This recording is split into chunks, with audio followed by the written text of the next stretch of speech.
Règlement contre les party raves à Gatineau. Un promoteur prévient la ville des conséquences.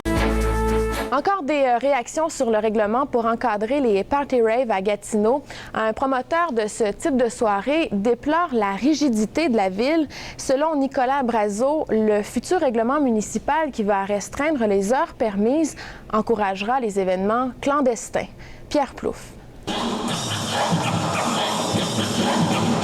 Gatineau fait la vie dure aux promoteurs de party rave. Elle s'apprête à interdire l'organisation de danse dans les salles publiques entre 2h et 8h du matin. Nicolas Brazeau organise depuis 10 ans des party rave qui terminent à la levée du jour à Montréal et dans la région. Selon lui, la ville fait fausse route. À la place que la ville mette ça illégal, ce que ça fait, c'est que les gens vont faire des soirées cachées dans des endroits pas possibles, dans des stationnements souterrains ou vraiment dangereux. Ils vont fermer les lots, des toilettes, ces choses-là, pour faire plus d'argent sur leurs bouteilles d'eau. Ça fait tout un contexte non sécuritaire pour le jeune. Convaincu que ces soirées répondent à un besoin et que la ville a intérêt à les encadrer, Nicolas Brazeau n'a pas l'intention de reculer, même si la ville entend imposer des amendes variant entre 1 000 et 2 000 $. J'espère qu'au moins, quand ils vont venir, qu'ils vont voir que c'est encadré sécuritairement, puis on va la prendre l'amende s'il faut.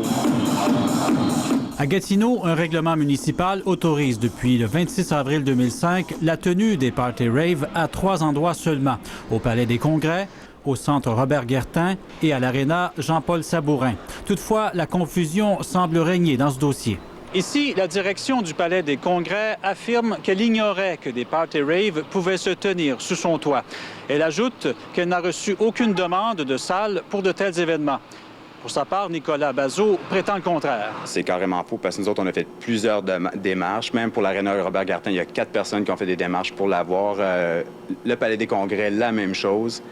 On nous a dit qu'on ne voulait pas s'associer à ce genre d'événements-là, puis le kit. Même les places nous ont référé au Parc Lansdowne à Ottawa. Blocage systématique de la ville ou dossier mal ficelé de la part des promoteurs, difficile à dire. Aucun porte-parole de la ville n'était disponible pour commenter.